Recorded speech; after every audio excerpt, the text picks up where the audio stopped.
Hi there, folks. This is Jay Frost speaking to you, hopefully in a constant signal from the Philanthropy Mastermind series. We've been experimenting a little bit to make sure that today's podcast comes direct to you through the courtesy of our own little Verizon line here. But sometimes that's a little more challenging than one would think.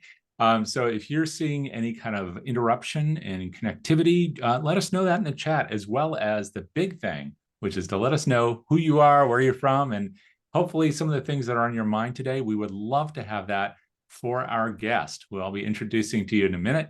But please do feel free to warm up the chat. We would love that if you just say hello and where you're from, maybe which organization, which part of the country, or perhaps the world. All of that would be a great way to get things rolling today. You see I'm a little bit scattered. That is why. But yes, once again, I am Jay Frost. This is the Philanthropy Mastermind series, brought to you, of course, by our friends at DonorSearch. They have kindly provided a platform to have these discussions now since 2016. And we've had lots of great conversations with leaders in the sector. And we're doing that again today, although the leadership we're talking about today is on an order of magnitude greater than some that we've had the opportunity to provide before. And so we're going to do a deep dive into that topic today. And thank you, Natalie and Brianna and others for warming up our chat. We really do appreciate you. If you want to learn more about DonorSearch, since we probably won't be talking about them much during the conversation today, you can do that over at the DonorSearch site, which is at donorsearch.net, a great place to learn about your donors and all the people who care about the work that you do.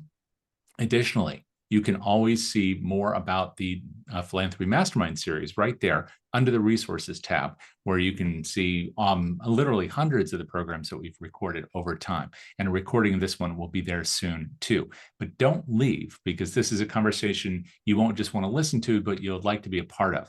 So gather up those questions that might be on your mind, those burning ones about leadership, and have those armed and ready for us to jump into today. So with that, I'd love to introduce Oak to you, Lieutenant Colonel. We didn't discuss first how I should introduce you, so perhaps I should let you have that honor yourself first. It's really an honor to have you here. Yeah, well, thanks for having me, Jay. And by all means, call me Oak. So, like you said, I'm a retired lieutenant colonel. I did 23 years on active duty in the Army. If you add up all my time working for the Army, I've worked about 40 years for the Army.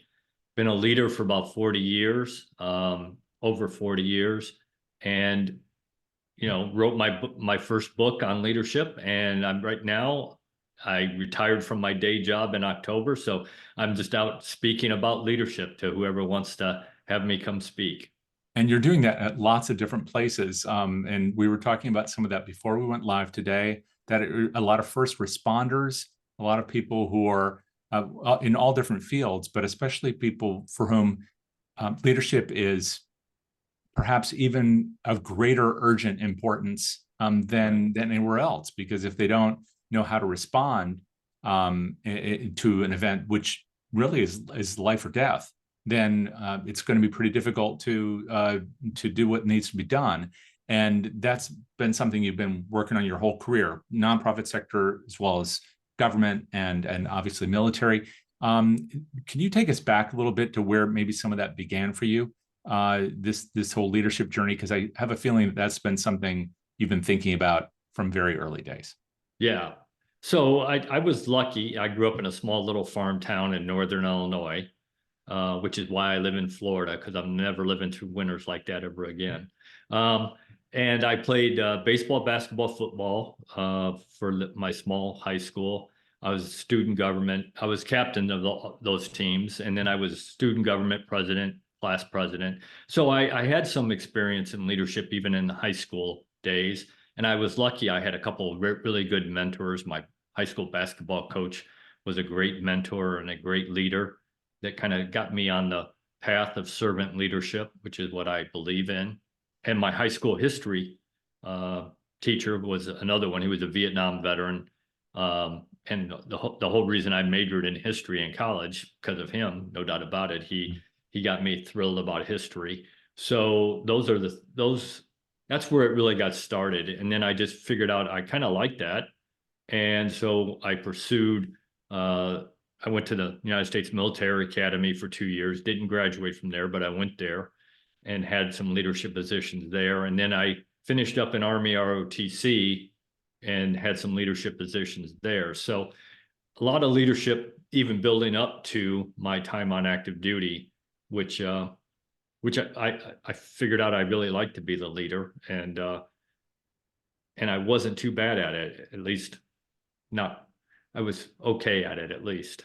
There are a couple things to grab in there, but one of them is this concept of servant leadership, and I know we can talk a lot about that. And in fact, that's probably a big chunk of what we will have a chance to hear from you today. But before even going there, something else strikes me, which is that a lot of people who are career often have that kind of career military in the family. I know my family did as well, and I didn't end up in the service, but there were a couple generations who were in the service. Is that a part of your story too, or did you just make that choice because of this gravitation towards leadership? Yeah, so my father did a couple years as an enlisted soldier during the Korean War, so way before I came along. So I never really experienced that, and he never really talked about it. I did have two uncles in the Vietnam War. One was in the Army. He was a staff sergeant in Vietnam, and one was in the Navy. And we don't really talk about that, the dark side, the Navy. And I did listen to their stories because they did talk a little bit about it, and that had some influence probably. But one of the things that I always, because I get asked all the time, so why did you make a career out of the Army? You could have done anything. And I said, I came from a relatively poor family. My father never finished the 8th grade. My mother never finished the 10th grade. And yet I got to make choices and do things that nowhere else in the world do people who came from that type of a family get to make. And I always believed that it was my responsibility to help defend America and our way of life so that my kids, your kids, somebody else's kids would always have the same opportunities that I had growing up. Yeah. Now I do want to dive into that expression servant leadership, because it means different things maybe to different people, but also Sure. to some people it's not even an expression they hear a lot of. So can you talk about that, what that means? Yeah, it's funny because when I say that, I almost always somewhere will get somebody who say, well, I don't want to be a servant leader because I don't want people walking all over me. And I said, then obviously you don't know what servant leadership is about, because that is not what it's about. In fact, being a servant leader means you are going to have to make people do things that they don't want to do because it is in their best interest, even if they don't think it is. But for me, servant leadership is pretty easy. It is, the way I explain it is not about you, and yet it is all about you. And I always get somebody that says, well, Colonel McCulloch, how can it not be about me and all about me? And I said, look, it's really simple. It's not about the title you get or the privileges you get as being a leader, or that you get better pay and get to drive a nicer car and live in a nicer house. Let's face it, leaders get those things usually, and that's okay, as long as that's not the only reason you want to be the leader. If that's the only reason you want to be a leader, please go do something else, because you're not ever going to be a good one. It is all about you and how you treat and empower the people you have the privilege to lead, and it is a privilege to lead them. And it's all about making them the best person they can be. And I always get somebody who says, well, Colonel McCulloch, I really want my next promotion. I want my next pay raise. And I say, look, if you do this servant leadership thing right, you're going to get it, because you're going to make the people that you're leading better, not only at work, but as a person, which then will make your organization better, which means you're going to get credit for it, and you're going to get your promotion and your pay raise, but you're going to get it for the right reasons, not because you were greedy, but because you helped other people be better. As you're talking about that, it occurs to me that I shouldn't make the assumption that if there's a chain of command, that people in leadership always have those same qualities. So without saying anything negative about your comrades in arms, I'm sure you saw examples of people who are really that model of servant leadership, and others who just had put in this, the sweat and tears, and they achieved their rank.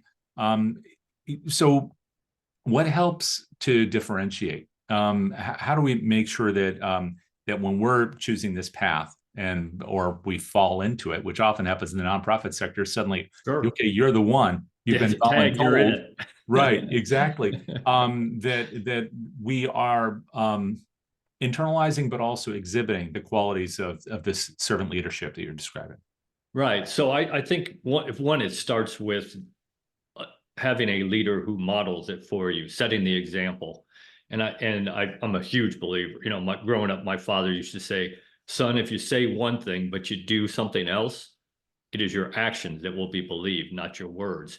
So I'm a huge believer in, you know, a leader has to set the example in everything they do every day.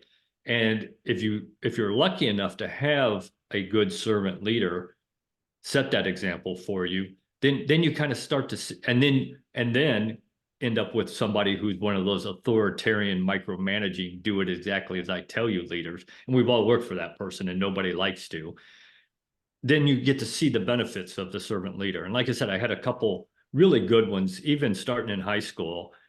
Both my basketball coach and my high school history coach were good servant leaders because they understood it wasn't about them. You know, my basketball coach understood it wasn't about building a winning basketball team, although he wanted to, and we had one, but it was about making sure that the young men on his team were going to be productive members of society. They were going to go out and be good fathers, good dads, good husbands, all those kinds of things. And you could tell that that was probably the most important thing to him. And then I had a couple really good servant leaders in my first couple years in the Army that really kind of set the tone for me and kind of set me on that path to understand that that was the right way to be.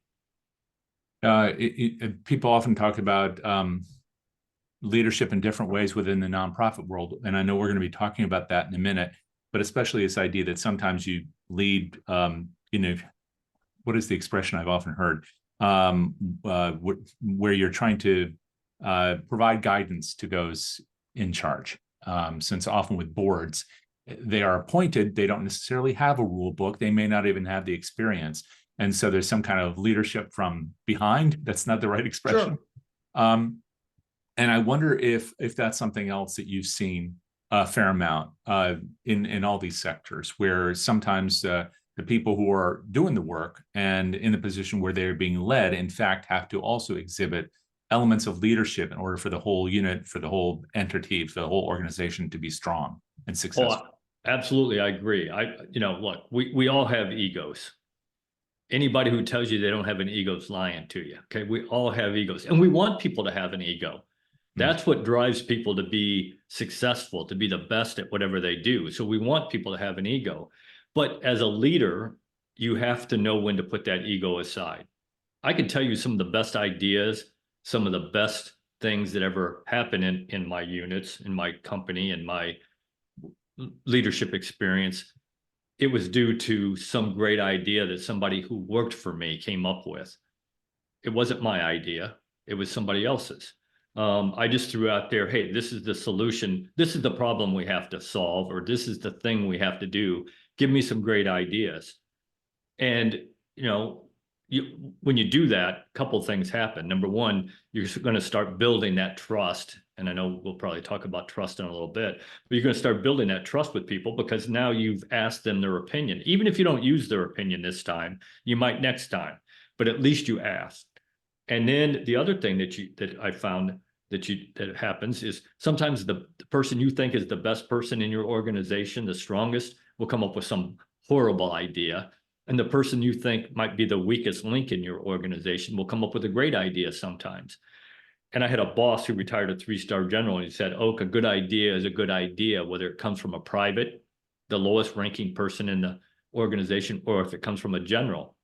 And he said, "And a bad idea is a bad idea, whether it comes from a private or a general. And it's up to you as the leader to figure out what ideas are good and which ones aren't, and implement the ones that make sense for whatever situation you're in at that point. But you as the leader have to make that decision."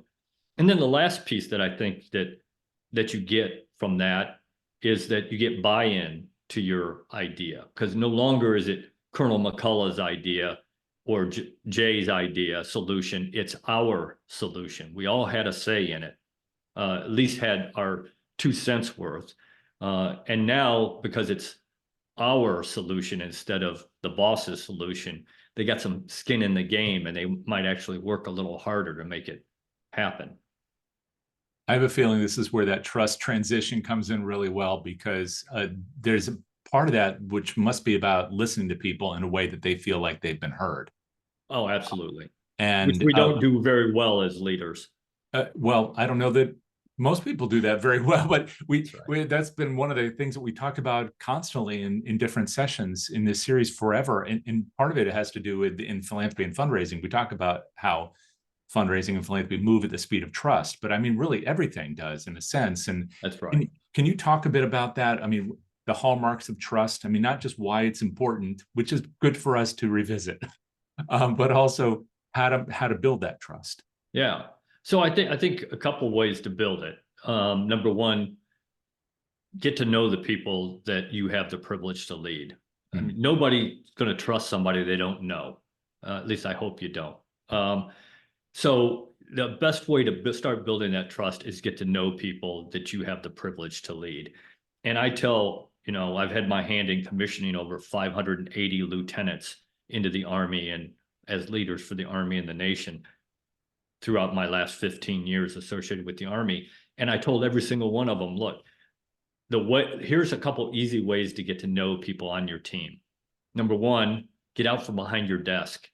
Go out there and walk around and be where they are. Nobody wants to follow somebody who's behind their desk all day. Now I got it. Leaders got to be behind the desk on occasion because there's paperwork to do. There's all that stuff. I got it. But every chance you get out from behind your desk and get out there. Number two, I tell them every day, this should be your goal. Every day, go out and find one person in your organization and find out one new thing about that person. Not about work, about their personal life. What's their spouse's name? What's their kid's name? What sports do their kids play? What hobbies do they have? What do they like and what don't they like? The more you get to do that, the more they trust you. And the second part of that is you've got to be willing to tell some of that stuff yourself. But that builds that relationship. I got it. It's still got to be the leader-led relationship, but that doesn't mean you can't get to know people. And I had a boss who retired, a 3-star general, who said, Oak, never, ever, ever turn down a chance to go get your own cup of coffee. He said, I don't care how high up in the organization you get, go get your own cup of coffee. 2 things happen when you do that. Number one, you show people you're no better than they are. You got to go get your own cup of coffee just like they do, which builds trust. And number two, if you're lucky, there's 2 or 3 different ways to get to the coffee pot and back. And along the way, you stop and talk to people. And I've followed that rule for all these years, and I still do. Both of those. I go out, I always try to find out something new about somebody every single day. And I try to get out and talk to them as much as possible. Well, and because people can't see it, we just begin and they're here, and I'm really glad they're here. But what you all missed was that, Oak, you were doing exactly that with Jack before we began, and I was trying to master the internet terribly.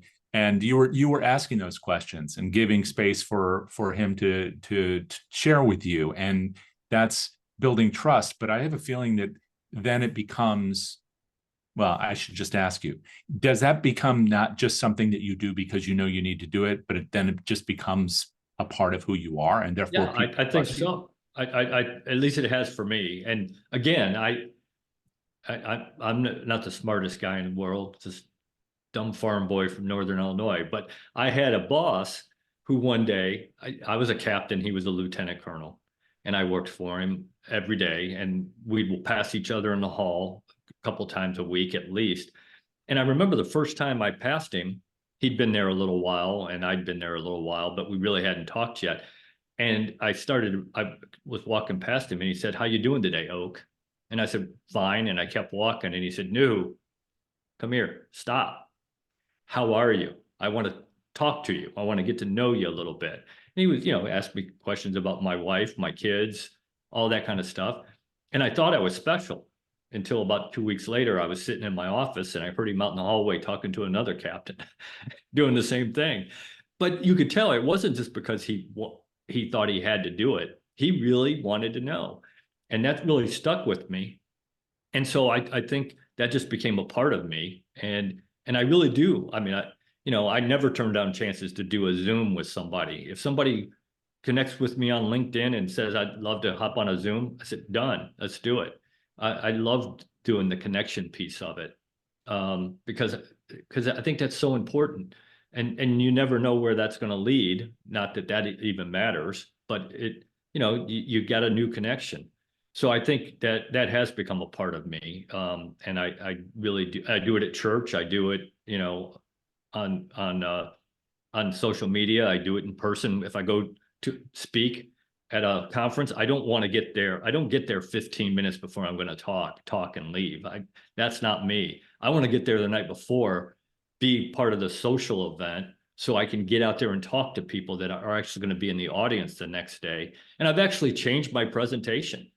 I go into it thinking I'm going to talk about this, but people that night before were talking about issues that they had or concerns that they had. And I'd go back to my room and I'll change my presentation based on what they were talking about.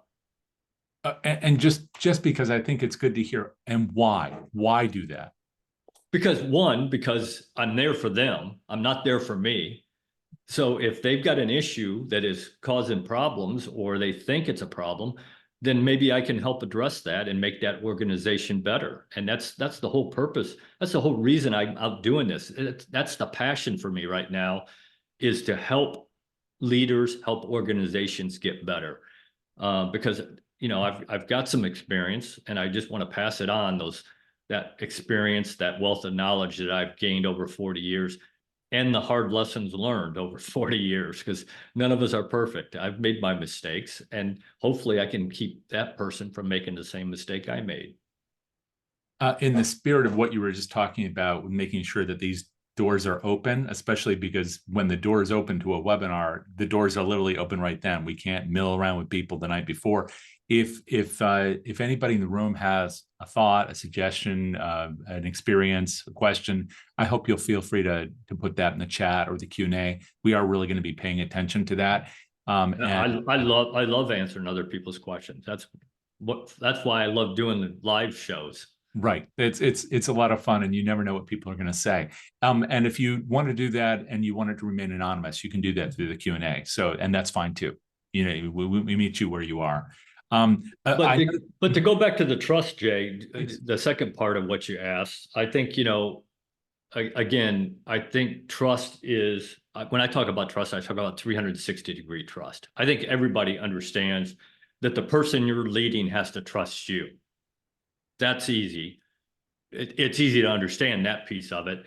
Not always easy to do, but it's easy to understand. And that probably is the most important piece. Without that piece, doesn't matter. Anything else we do doesn't really matter, because if the person you're leading doesn't trust you, they're not going to follow you. Sorry, that's just not going to happen. So that piece people understand, but it's also the leader has to trust the person they're leading. And that comes from getting to know people and building that relationship. And then you could take it one step further, that everybody in the organization has to trust each other, that they're going to do the right thing. They're going to do their job. They're going to accomplish what their part of it is, whatever that is in your organization. And then you take it one step further than that. As you do business outside your organization, they have to trust you and you have to trust them, because nobody's going to do business with you if they don't trust you. And I hope you're not doing business with people you don't trust. So that really is that 360-degree part of trust. And if any one part of that is missing, then you're not as effective or efficient as you could be. I love that, because it speaks to something we talk about tactically a lot in this world of trying to find ways to show that we're listening. But sometimes that's performative and sometimes it's real. And I think people can sense the difference. The same way that you talked about, you were asked a set of questions, and then that same set of questions was asked of a colleague, but you knew that the questions were being asked sincerely, honestly, and so you didn't feel like you were diminished or that person. It's just it built trust for everybody. But that's also true on the outside. And you spent time doing a lot of different things. But one of them is you did while in the service, peacekeeping operations. And that's back in, that must have been, I'm trying to remember if that was 92, 93. So it was Bosnia was 90, 98, excuse me, and 98. Kosovo was 99, 2000. Yeah. And some of the people in the room may know about these things, they may not. Do you mind providing just a little context for why you were there? And then maybe that's a place to also talk about trust, because there was obviously a major, it was a conflict, it was hot conflict, but also there was an issue then of trust between these communities, and then trust, I'm sure, with the American and international presence. So there's a lot to be unpacked here. Yeah, it was, so both Bosnia and Kosovo kind of came out of the same thing, the breakup of Yugoslavia back in the mid 90s. And all these ethnic groups kind of splintered into their own and started fighting against each other. So you had the Bosnians, the Albanians, the Serbs, the Gypsies, all kind of fighting each other in different areas.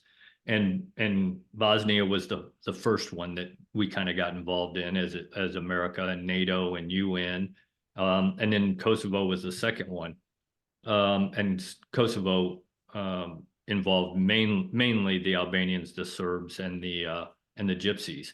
And I was the operations officer for an armor battalion that was our sector. I was the guy who wrote the plans and wrote the day-to-day operations of what we were going to do in that sector. And we had, I don't know, 375 soldiers there, in American soldiers. And then we also had the Greek contingent with us. We had the Belgian contingent in our area. We were butted up against the Russians, the Swedes, the Finns, and the Brits, the Scottish Guard. And so a lot of what I had to do was gain their trust. The international forces that were there working with us had to gain their trust on a daily basis, because I was asking them to do things. And they had to understand that I had the right intentions of doing it. I wasn't just assigning them something to make them do something that day. There was a reason behind it.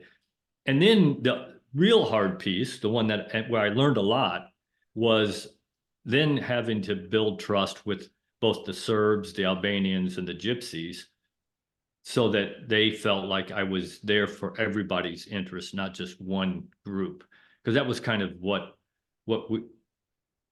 was believed when we got there, is that we were only there to help the Albanians. We weren't there to help the Serbs or the Gypsies. And that may be what some people's opinion was going in. It was not mine. I was going in to help everybody. And I tell you a quick story. There was a stone quarry, a rock quarry in our sector. And before the conflict, it was a Serb-owned quarry, and afterwards it was an Albanian-owned. So when we got there, the Albanians owned this stone quarry. They couldn't run it because they didn't have any explosives to blow up the side of the mountain and collect the rock. And they were constantly after me to help them get explosives. We weren't going to give them explosives. That wasn't going to happen. But I said to them, I got a deal for you. Because everybody who was working there at that point were Albanians, no Serbs. I said, I got a deal. You hire 5 Serbs and I will get explosives in here and we will handle it. You tell us what you need and we'll get the experts to do it. So you don't get the explosives, but you get the benefit. We'll crumble the rock for you and then you can use it. And they said, absolutely not. I said, okay. I walked away. Came back next week, gave them the same deal. And I think it took 5 weeks.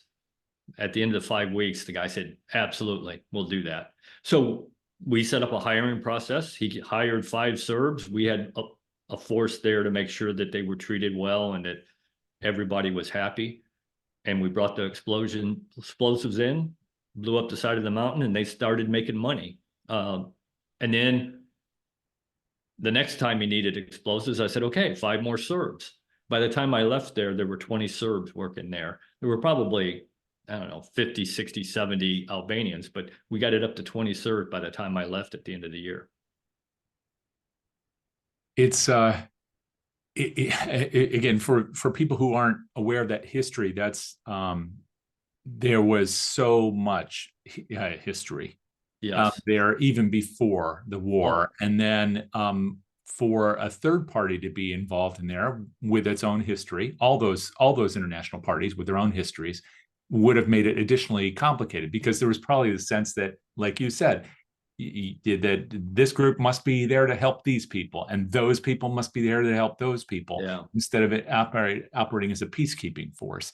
And having that trust built within your organization, then it sounds like it was able to bleed out and build trust amongst people who had no trust for one another at all Yes. after the You know, it was funny because I would run a weekly meeting, and I ran several of them. I'd run one for the Serbs, I'd run one for the Albanians, I ran one for the Gypsies.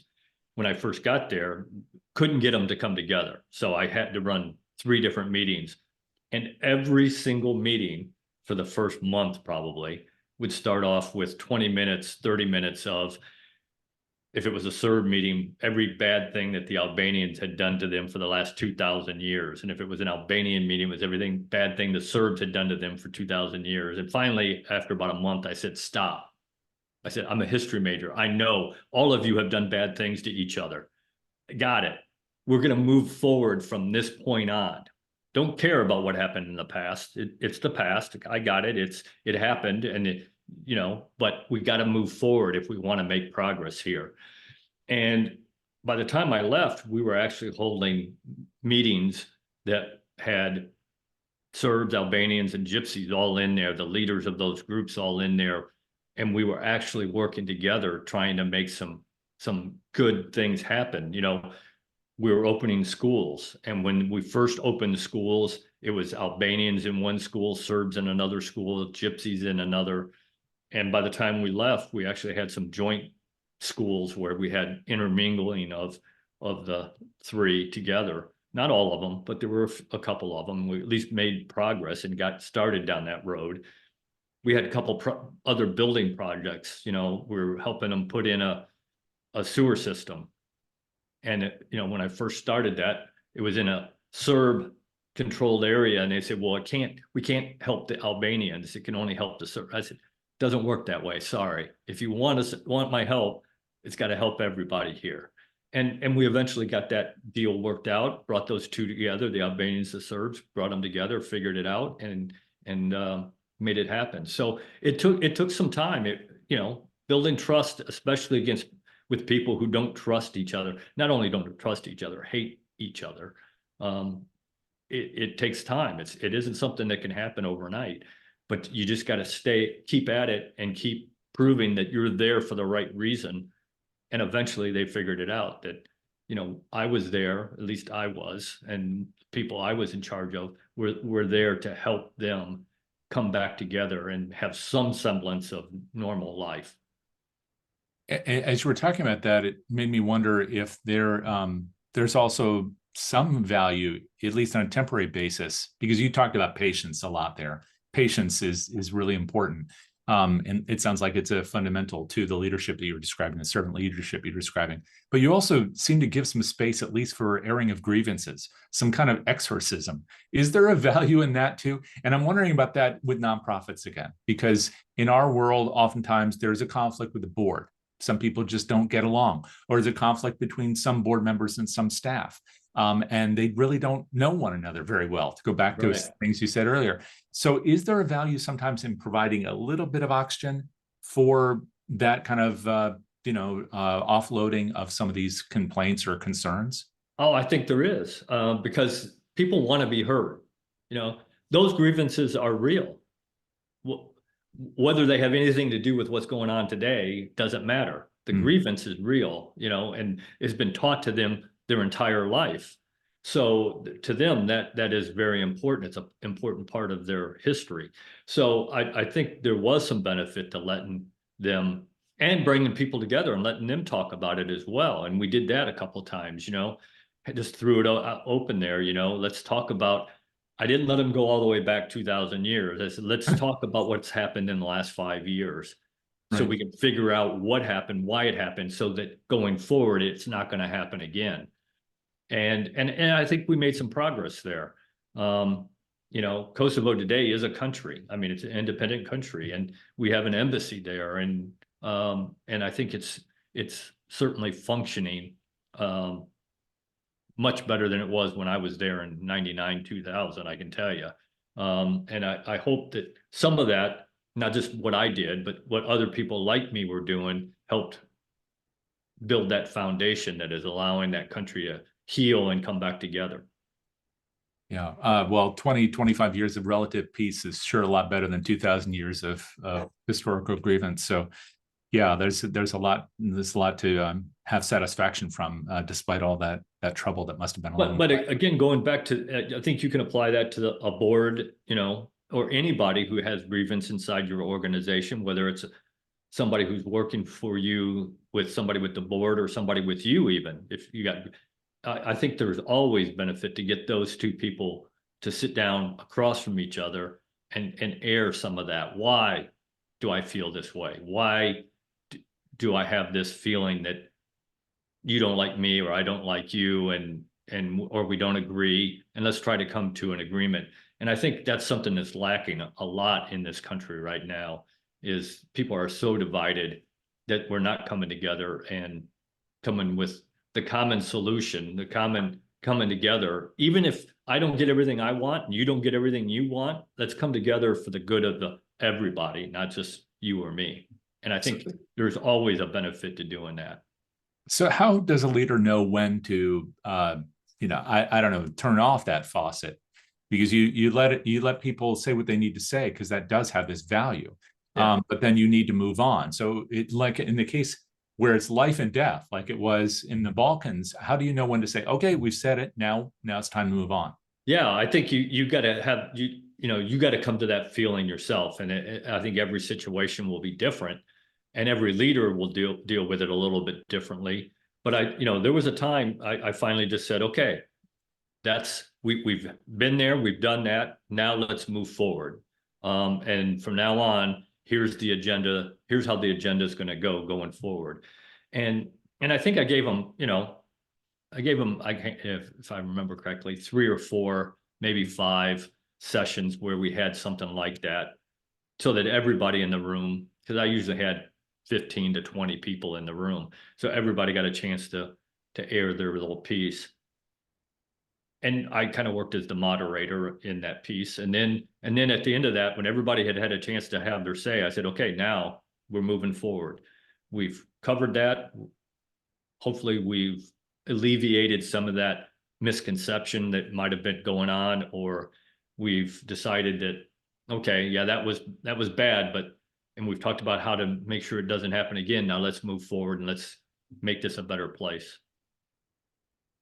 I have noticed that we have some comments here from Brianna and Jemima in the chat. And so I want to thank you for that. They're also talking about trust and saying that, for example, that Brianna has said in the past that as philanthropy professionals, we ask donors to trust us, but if we don't have 360-degree trust within our own teams, asking those outside the team to trust us is relatively futile. And I think that you've been kind of addressing that throughout. And then also Jemima was talking about how trust is often so much give and take. And again, echoing some of what Brianna had said. We also have a great question or a comment for you to speak to, Oak, but I want to make sure that we can weave that anonymous comment in talking about another phase of your work where it's very close to the kind of work that people here in this room do. And that's the work that you did after the hurricanes. So can you talk a little bit about, why you were there and what you were doing, and maybe some lessons learned from that in terms of leadership and how they might be applicable? Because I think that would be to the kind of work that many in our sector do, in the nonprofit sector. Yeah, so I tell people all the time that, look, the 2 most things I'm most proud of that I did in the Army were here in the United States, helping Americans after a disaster. I was in Charleston after Hurricane Hugo, devastating hurricane for Charleston, South Carolina. And then I was down in Homestead for Hurricane Andrew, down here in Florida. And that was you talk about devastation. I mean, I've been in war zones that didn't look that bad. Of course, now I live in Florida and I see hurricanes every couple of years and the damage that it does. So I think during Hurricane Hugo, I was stationed at Fort Stewart, Georgia, right outside Savannah. And it's funny because the hurricane was predicted to come right through Savannah, and at the last minute just went a little bit further north and went into Charleston instead of Savannah. And so we were the closest unit, active duty unit, to Charleston. So they activated us to go help. So here I'm a infantry lieutenant in charge of 32 guys in my platoon. And we roll in there and they take me to this warehouse and they said, well, here, Lieutenant, this is your warehouse. You're going to run it. And I said, I'm an infantry guy. I don't know anything about running a warehouse. And they said, figure it out. And so I said, okay, let's figure this out. And I went to my guys and I said, okay, here's the issue. We're running this warehouse. Let's figure out how to do this together. I said, because you guys probably have some ideas as good as mine. And we kind of sat down and we figured out how we were going to do it and what shifts we were going to run and who was going to be in charge of each shift and how we were going to keep track of stuff coming in and going out. And so we did it. And we did that for about 90 days, I think, before they rotated us out and brought in a nonprofit organization to do it. Once it was safe enough for them to be there and they had enough things up and running so they could actually eat something other than MREs like we were eating. And then the same thing kind of happened in Homestead after Hurricane Andrew. And I think I was there for a little bit longer, maybe 120 days, but it was, you figure it out, you do what you got to do. And I kind of did that at the food bank that I was the associate director for too, where I was running the day-to-day operation. I kind of went in there and figured out some better ways to do things. Again, asking people if there was a better way. Because, no better way to figure out a better way to do something. They go down and ask somebody who's actually doing the job, is there a better way to do this? Is there something I can do to help you to make it better? And they'll usually tell you, and they're usually right, because that's what they do all day. I use the analogy, this is the analogy I always use. My dad's best friend when I was growing up worked at Chrysler Motor Plant in Belvedere, Illinois, about 12 miles away from us. And for 38 years, his job was to put fenders on whatever vehicle was being produced at that factory at that time. So if you took over that plant and you were having problems with fenders, who would you go talk to? I hope you would go talk to the guy that's been doing it for 38 years. He probably knew there was a problem, probably told somebody and they said, oh, shut up and go back and put fenders on the vehicle.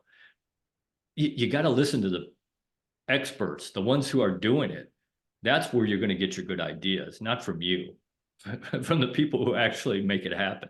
So you got to take advantage of their skills, their abilities, their knowledge, because you don't have it all, I promise you. There must be a lesson there about transparency too, because if in the case of setting up in a warehouse for food distribution after a major hurricane that's destroyed people's homes and made it so they have no shelter or except for a limited shelter that's been set up for them, and potable water is scarce and all these other things. So going and asking what they need, that's of course building this trust that you've been talking about, but it might also be a way to let them in so they can not only give you advice, but they can see what's happening. So there's no distrust that builds because they can't, because there's no visibility. So how important is transparency, I guess, is my question to this process of leadership. I think it's huge. You as the leader need to be an open book, everything you do. In the Army, we had this thing, when you're in command of soldiers, then you write this thing called a command philosophy, where you write out this is the mission, this is my vision, here's the things that I'm going to expect from you. Mm-hmm. More importantly, here are the things you can expect from me. And here are my list of no-goes, will not accept. That's how I always wrote mine. When I moved into the civilian world, into the nonprofit, the food bank, I pulled that out and I said, okay, I'm not going to call it a command philosophy anymore because I'm not in command of anything, but I'll call it a leadership philosophy. And I posted it on the wall and I said, this is our mission. This is our vision. These are the things I expect from you every day. These are the things you can expect from me every day. And here's the things I won't accept. And it was on the wall right outside my office. So everybody could see it. And they could hold me to that standard that I said I was going to meet. And, you know, again, as a leader, you have to set that example. The story I always tell, and I've seen it done, if you're the leader and you're walking down the hallway and there's a piece of trash on the floor and you don't bend down and pick it up and put it in the garbage can, then how do you expect anybody that's working for you to do that? You should never ask somebody to do something that you're not willing to do yourself. And that's part of that transparency is I'm no better than you are. I just happen to be the leader, but we're all on this team together. And I need to meet the standards that I'm holding you to, just like you need to meet those standards. It sounds like you also had to come up with that statement, not just for yourself and for the organization, but because maybe it wasn't there before. And if that's true, that's also true for a lot of organizations. So everybody in this room with us, they almost certainly have a mission statement. They may have a vision statement, but it's not always posted on the wall or even on the website. Right. And then all the things that flow from it, that kind of the 10 commandments or the, you know, the Bill of Rights or whatever the analogy is for our organizations isn't always so clearly displayed so we can all embrace it and say, oh, I understand why that's important. So that kind of statement of purpose is pretty powerful thing. How did people respond when you first wheeled it out and put it up on the wall? Did they say, well, I don't know about this guy, or did they embrace it? How did you introduce it in a way that let people feel like they didn't have to be on the defensive, but instead it was something that actually helped everybody? Right. So the way I went about it was I called all of my junior leaders, the ones that next level of leadership below me, and I called them all in and I showed it to them first. And I said, look, this isn't a threat. This isn't this is so everybody understands we're on an even playing field here. Everybody understands what's expected of them. Everybody understands what I'm going to provide for them, what they can expect from me. And then here are the things that I just will not accept as a leader. And now everybody understands those kinds of things. And the things that I wouldn't accept are things that you wouldn't accept anyway. It's just nice to put it out there, you know, no, not going to accept stealing, not going to accept lying, not going to, you know, those simple things, but just put it out there, the things that you won't accept so that everybody kind of can shake their head and say, okay. And so then once I got their buy-in, then I put it up on the wall and now I told them, I said, direct your people, the people you're leading, take them over there and let them read it. And if they have questions, they can go through you, or if my door is open, I had an open door policy. If my door was open, you could come in and walk in and sit down and talk to me. Very seldom did I have my door shut, only when I had a special meeting or something that I had to have quiet or something like that. But most of the time my door was open. And if somebody wanted to come talk to me, they were more than welcome to do so. But I said, you kind of introduce this. And then later on, I had a session where I said, okay, let's have everybody that wants to come can come and ask questions, make comments, we can talk about whatever we want to talk about that has to do with my leadership philosophy. You know, what's interesting about this, it sounds almost like a putting into practice that Peter Drucker's statement about culture eats strategy for breakfast, because by having this conversation, by making sure it's a repeated process where everybody's talking together, but they're all off the same playbook, it must harken back to even those basketball days, because you all knew the rules of the basketball game, or else people would be running off the court and throwing the ball somewhere else. But you know, I think my years of playing sports did have an influence in the way I led, even as a senior officer in the Army. You know, I learned some good lessons as a young man being a leader. You know, and some of them hard. So I made some mistakes. we all make mistakes, but I think if you can get people to understand the playing field, and I think you hit it exactly right. That's the culture. If you can get everybody in the same culture, then you're already one step ahead. And that's not easy. Building a culture and maintaining it, building it is one thing, but then you got to maintain it, because Jay's going to leave next month. He's going to retire, and somebody else is going to come in and take his place. Now we got to bring that person up on what the culture is. So it's a never ending thing. And it takes time and money, not a whole lot of money, but some money, some training, those kinds of things. But it's huge. If you can get everybody on the same sheet in the same culture, you're already way ahead of most places out there. And you just touched on transitions and succession, and I'd love to talk with you about that. Before we do, maybe as kind of a closing round, I want to encourage folks, again, if you have a question or comment, please feel free to post it here. But I want to get back to Anonymous's comment, which is, if you have advice to navigate work relationships, this is kind of the worst case scenario, I guess, but common. If you have advice to navigate work relationships when information is being withheld for senior leadership to make informed decisions, and you're not being sought for your feedback. So all the things you described are the best case scenario. What about these worst case scenarios? And you're in the middle of all that. What do you do? Yeah. So what I tell people is, and I guess it depends on whether or not you're a junior leader or you're just one of the workers. If you're a junior leader and the boss isn't using you, or is just not a very good boss, then I think you got two options. You need to try to influence that person by, every time something comes out, say, hey boss, here's a couple other good ideas maybe that we need to think about. And some bosses will say, think about it. They may just not even have thought about any other way than the way they came out with, and they'll think about it and they might use it, or they may just tell you shut up and go back to work. And unfortunately, that is the boss's prerogative. And then you got to make a choice at some point.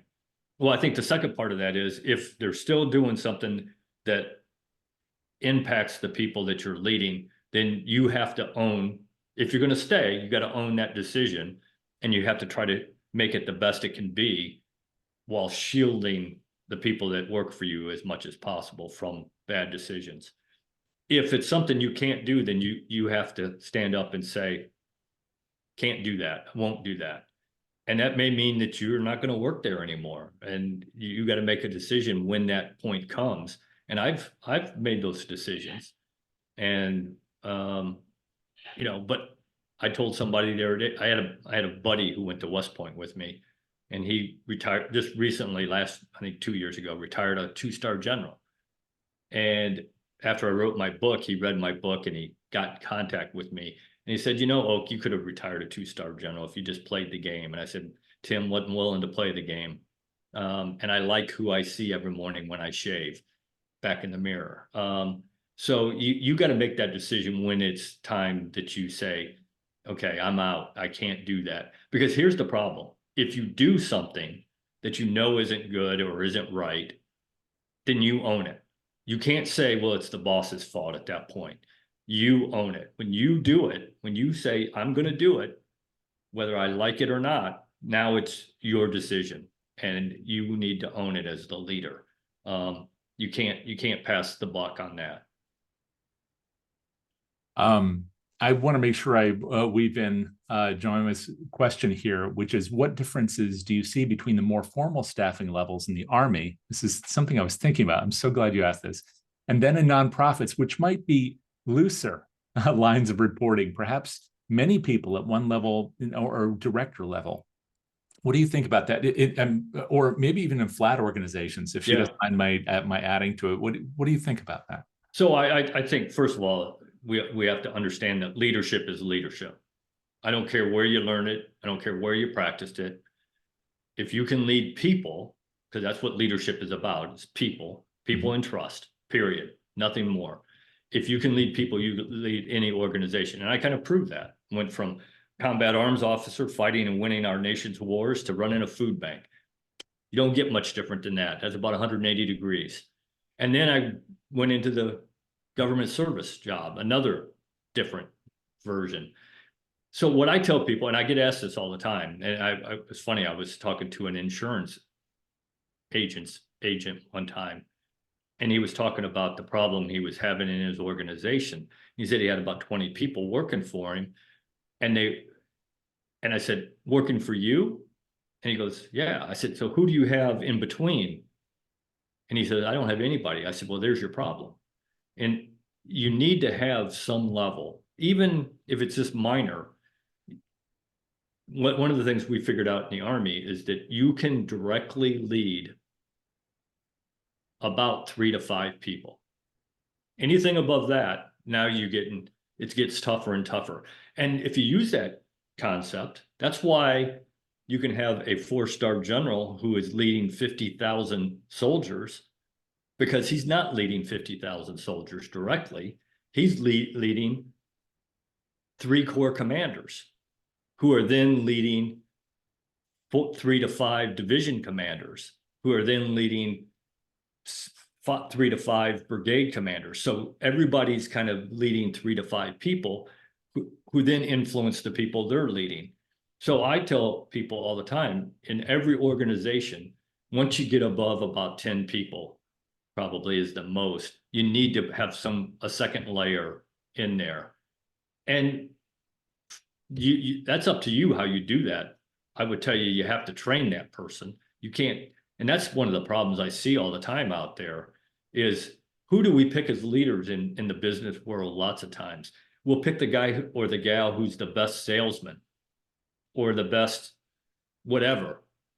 And we say, okay, you're now promoted to a leader, but we don't give them any leadership training. Just because they were a good salesman doesn't mean they're going to be a good leader. So you got to have a professional development program that helps bring these people up to the leadership standard that you expect them to meet. And those aren't hard to come up with. They just take some effort. And here's the problem. If you don't have a professional development program, if you don't have a way for people to move up, because let's face it, some people just want to come to work, do their 8 hours, draw their paycheck and go home. Okay, got it. That's okay. As long as they're doing their job, that's fine if that's all they want. You're going to hire somebody who wants to be a leader at some point. And if you aren't showing them a path to get there, then they're going to leave your organization. They're going to go somewhere that does show them that path.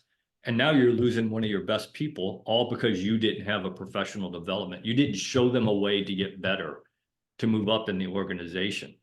So I think you need to have those junior leadership positions that helps develop them. Because again, you were talking about we're all, at some point, old people like us are going to leave. Sorry, it's going to happen.